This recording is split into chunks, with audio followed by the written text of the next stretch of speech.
कक्षा 11वीं का ये महत्वपूर्ण टॉपिक हमने लिया है, अफवाहों का सिद्धांत, है ना। आपके जो ऑर्बिटल होते हैं, एस ऑर्बिटल होता है, एक पी ऑर्बिटल होता है, एक डी ऑर्बिटल होता है और एक एफ ऑर्बिटल होता है। S P D F 4 orbital होते हैं, है ना। एस में अधिकतम 2 इलेक्ट्रॉन, अधिकतम कितने इलेक्ट्रॉन रह सकते हैं? 2। वो भी विपरीत चक्रण वाले, जिनकी स्पिन संख्या विपरीत होती है घूमने की। अगर एक इस तरीके से घूमता है तो दूसरा इस तरीके से घूमेगा।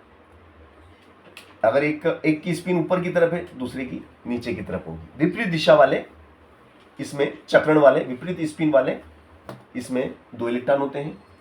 पी में अधिकतम कितने इलेक्ट्रॉन रह सकते हैं?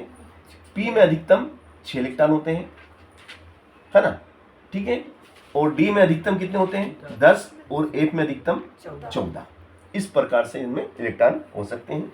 अगर एस जो ऑर्बिटल है, अगर 2 इलेक्ट्रॉन उसमें है तो ये पूरा भरा हुआ है, और पूरा भरा हुआ जो ऑर्बिटल होता है वो स्थायी होता है। क्या होता है? वो स्थायी होता है ना। या आधा भरा हुआ भी स्थायी होता है, ठीक है। इसमें देखिएगा, इसमें कितने कमरे होते हैं? इसमें एक ही कमरा होता है। एस ऑर्बिटल में कितने कमरे होते हैं? कहने का मतलब है कि उपकक्षक कितने होते हैं? ये कक्षक है, और इसमें उपकक्षक कितने हैं? एक ही है, ठीक है। पी जो कक्षक है, इसमें 3 उपकक्षक होते हैं। कितने होते हैं भाई साहब? 3 उपकक्षक होते हैं, 3 कमरे होते हैं। पी जो एक घर है, यूं समझ लो, पी क्या है? एक घर है। कितने कमरे इसमें? 3। एस क्या है? एक घर है, मगर एक कमरा वाला, एक ही कमरा है, यही हमारा घर है भैया, ठीक है। एक कमरे वाला घर है ये पी, 3 कमरों वाला घर है। अब इसमें इस कमरे में अधिकतम कितने रह सकते हैं? 2।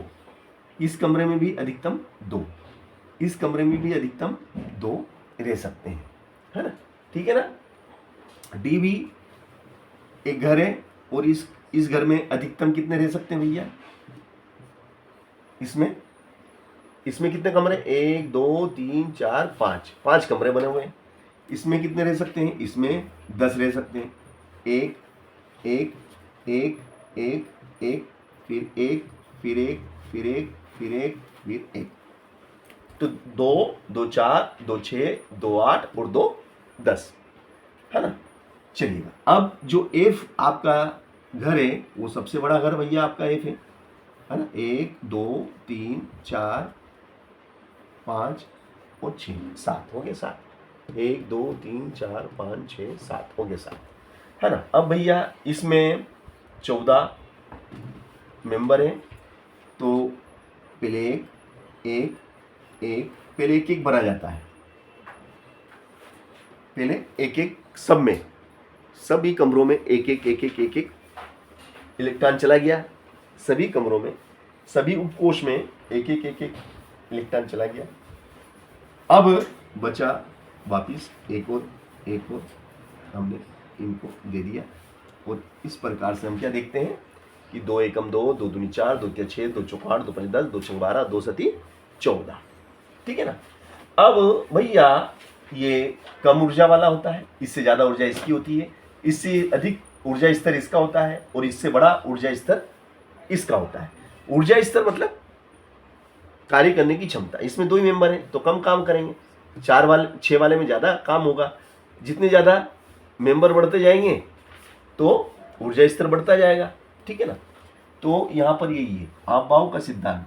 मतलब इलेक्ट्रॉनों को, अफबाऊ का सिद्धांत क्या कहता है कि इलेक्ट्रॉनों को बढ़ते हुए ऊर्जा स्तर में रखा जाता है। अफबाऊ का सिद्धांत, इलेक्ट्रॉनों किसी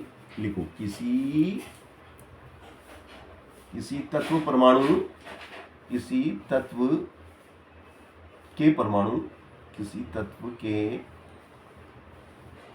परमाणु के इलेक्ट्रॉनों का वितरण बढ़ते हुए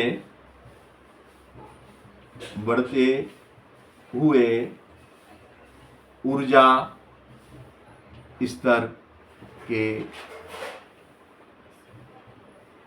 क्रम में होता है, के क्रम में होता है। सबसे पहले इलेक्ट्रॉन एस कक्ष में जाएंगे, सबसे पहले इलेक्ट्रॉन किस में जाएंगे, एस में, फिर ये भरा जाएगा, तो उसके बाद इससे अधिक ऊर्जा वाला, है ना, कम ऊर्जा वाले स्तर पहले भरे जाते हैं, फिर अधिक ऊर्जा वाले स्तर भरे जाते हैं, है ना। पहले इसमें गए, फिर इससे बड़ा कौन है, पी है, पी से बड़ा कौन है, पी से बड़ा कौन है ना। तो देखो इसको हम S1, इसको हम ऐसे अगर चित्र से समझे, चित्र से ज़्यादा अच्छा रहेगा, 1s 2s 3s 4s 2p 3p 4p 3d 5s 5p, है ना। चलिएगा अब देखो, इसको इलेक्ट्रॉन आ रहा है, ये क्या आ रहा है, इलेक्ट्रॉन आ रहा है।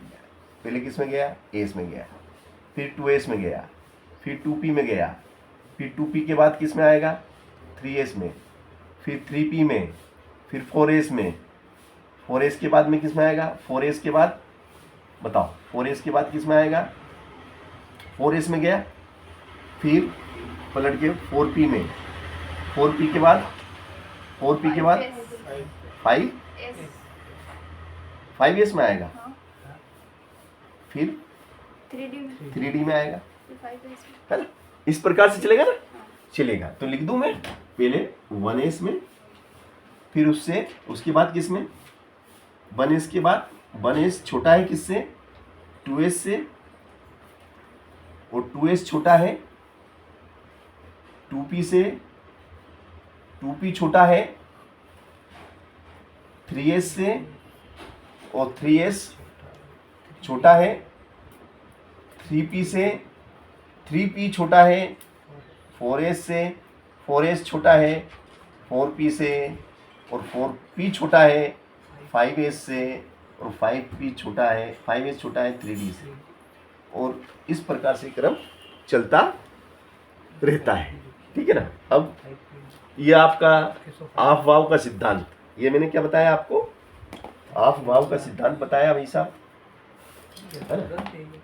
ये आपका ऑफ वाव का सिद्धांत है। इस सिद्धांत के आधार पे आप इलेक्ट्रॉनों का बंटवारा करेंगे, इलेक्ट्रॉनों को विभिन्न कक्षाओं में बांटेंगे। तो मैं आपको एग्जाम्पल के साथ बताऊंगा, 4s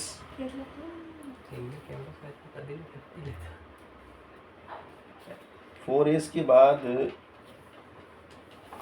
4s मैंने गलत बना दिया, 4s के बाद 3d, मैं तो यहाँ कंफ्यूज हुआ था, मैं यहाँ कंफ्यूज हुआ था, मैंने आपसे बोला भी था मैं कंफ्यूज हो रहा हूँ।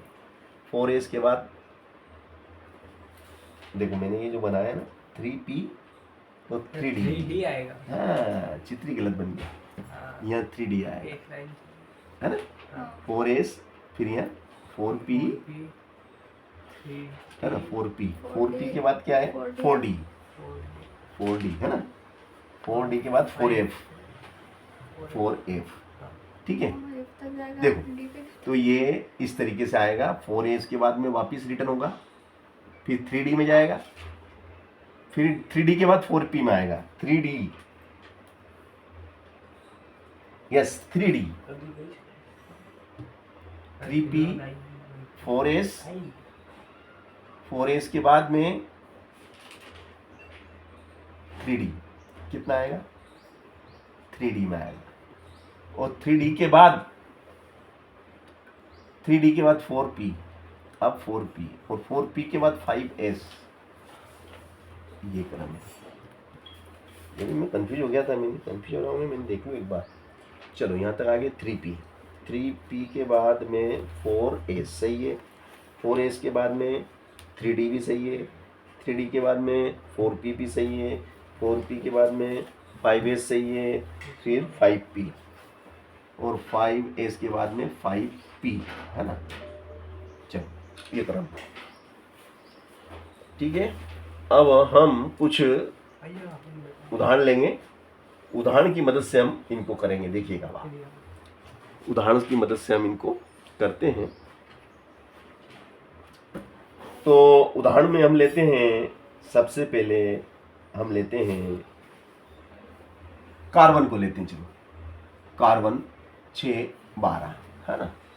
तो भैया जो कार्बन का परमाणु क्रमांक है ना, कार्बन का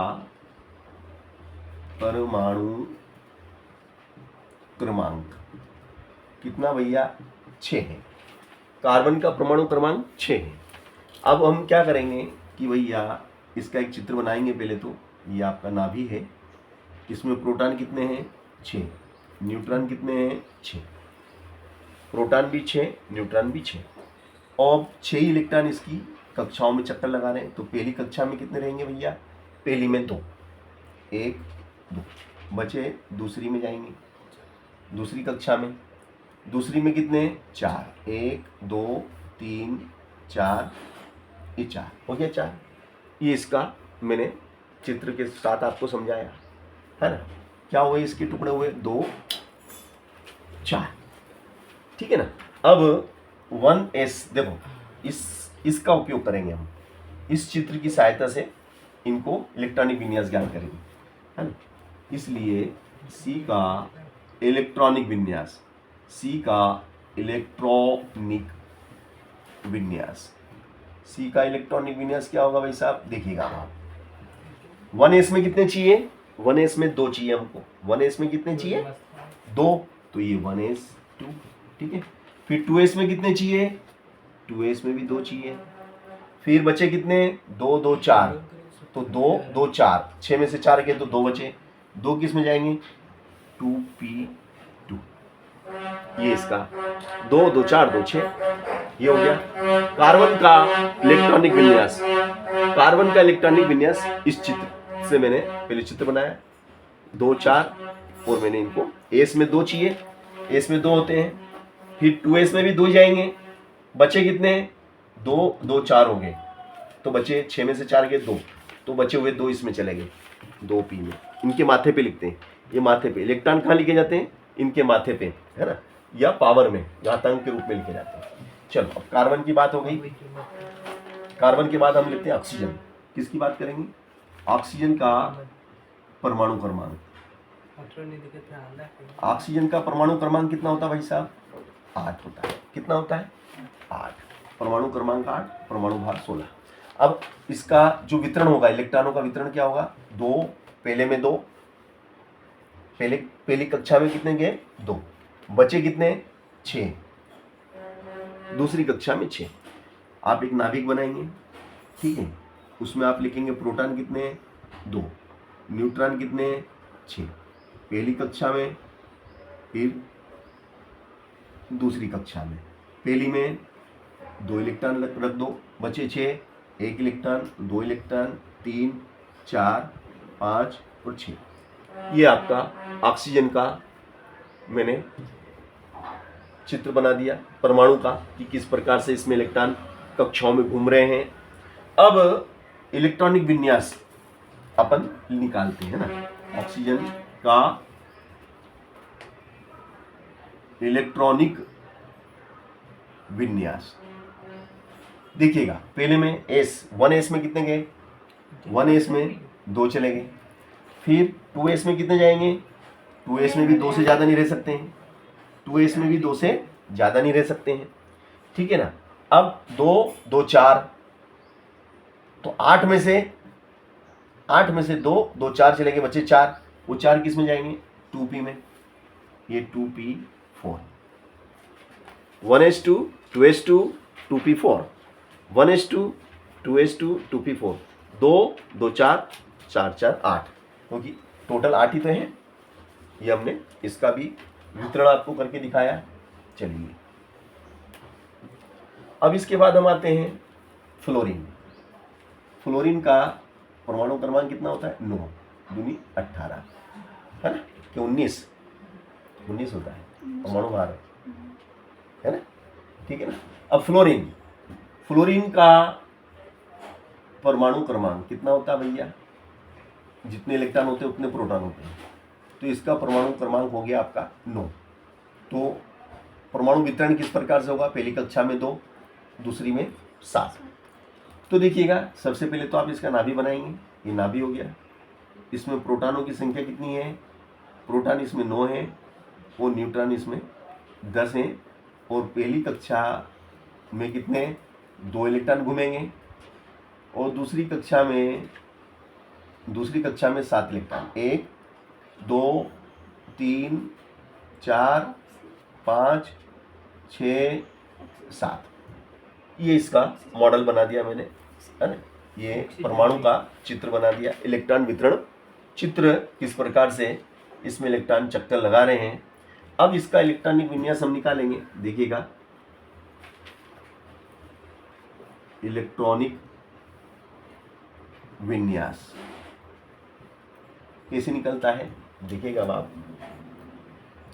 इसी का इस्तेमाल करेंगे सूत्र का। ये सूत्र किसने दिया, अफवाह ने, है ना। कम ऊर्जा वाला स्तर 1s, तो पहले कम ऊर्जा वाला भरेंगे, फिर है ना कम ऊर्जा वाले में इलेक्ट्रॉन गए, फिर इससे बड़ी ऊर्जा स्तर 2s की है, उसमें भी 2 इलेक्ट्रॉन जाएंगे, 2 से ज़्यादा जा ही नहीं सकते क्योंकि इसकी कैपेसिटी 2 की है ना।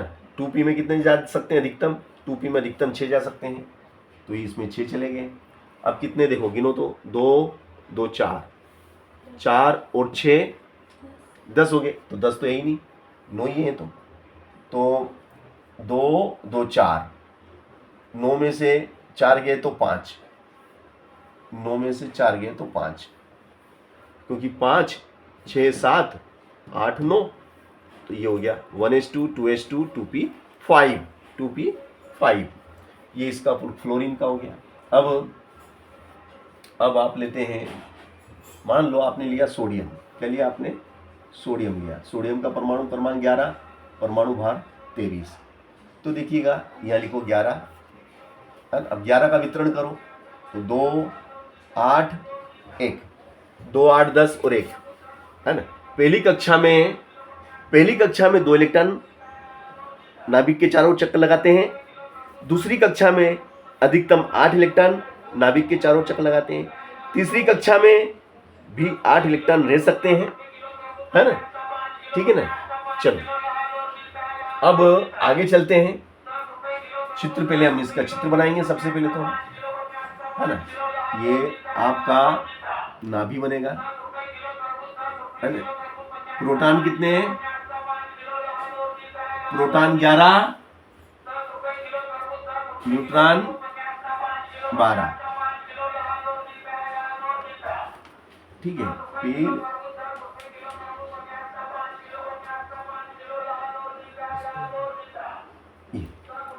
है ना, पहली कक्षा में 2, पहली में ये 2, दूसरी में 8, 1 2 3 4 5 6 7 और 8, तीसरी में केवल एक ही, तीसरी में केवल एक ही।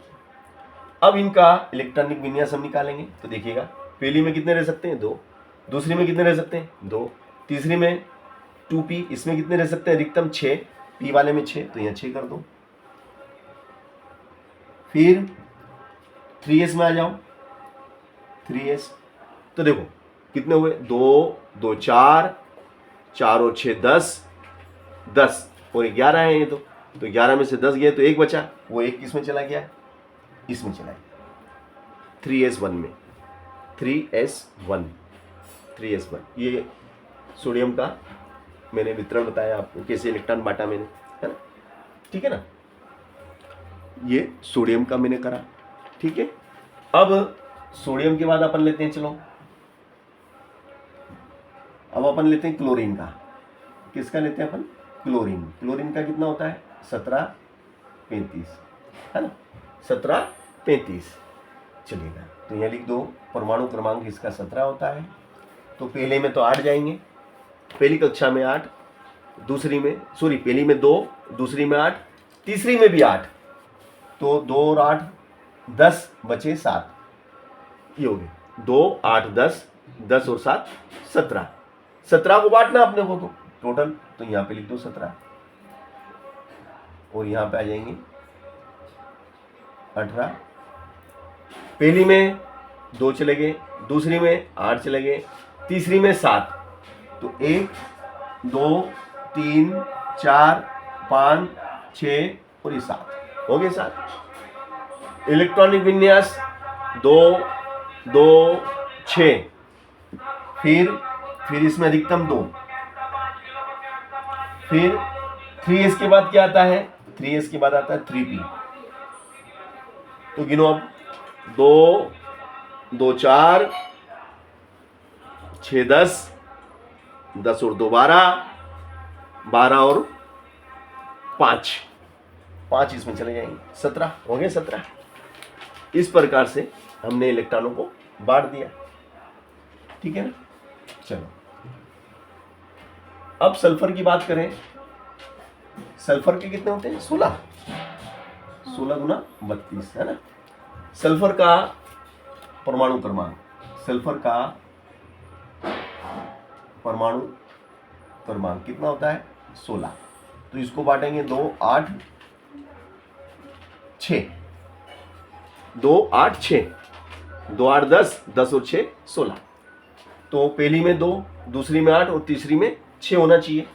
तो 1 2 3 4 5 6, तो ये हटाओ, 1 हटा दो भैया इसमें, ये हो गए 6 हो गए। यहाँ 16 लिख दो, यहाँ 16 आएंगे। न्यूट्रॉन भी 16 होते हैं, जितने प्रोटॉन उतने न्यूट्रॉन होते हैं इसमें, और उतने इलेक्ट्रॉन नाभिक के चारों चक्कर लगाते हैं। इसलिए सल्फर का परमाणु सामान्य अवस्था में उदासीन होता है, ठीक है ना। अब 2 2 4 2 6 10, फिर बच्चे कितने 6, 10 ने 2 12, 12 और 4, 12 और 4, यहाँ 4 आ जाएंगे, यहाँ 4 आ जाएंगे, 12 और 4 16। इस प्रकार से हम इलेक्ट्रॉनों को बांट सकते हैं। सबसे पहले इलेक्ट्रॉन कम ऊर्जा वाले कक्षक में जाते हैं, फिर उससे अधिक ऊर्जा वाले कक्षक में जाते हैं। सबसे कम ऊर्जा वाला कक्षक 1s होता है, उससे अधिक ऊर्जा वाला 2s होता है, उससे अधिक ऊर्जा वाला 2p कक्षक होता है। इस प्रकार से मैंने इन कक्षकों को ऊर्जा के बढ़ते क्रम में जमाया है, और इलेक्ट्रॉन भी ऊर्जा के बढ़ते क्रम में ही भरे जाते हैं, ठीक है ना। तो ये चित्र के माध्यम से बड़े ही सरलतम तरीके से मैंने आपको समझाने का प्रयास किया है।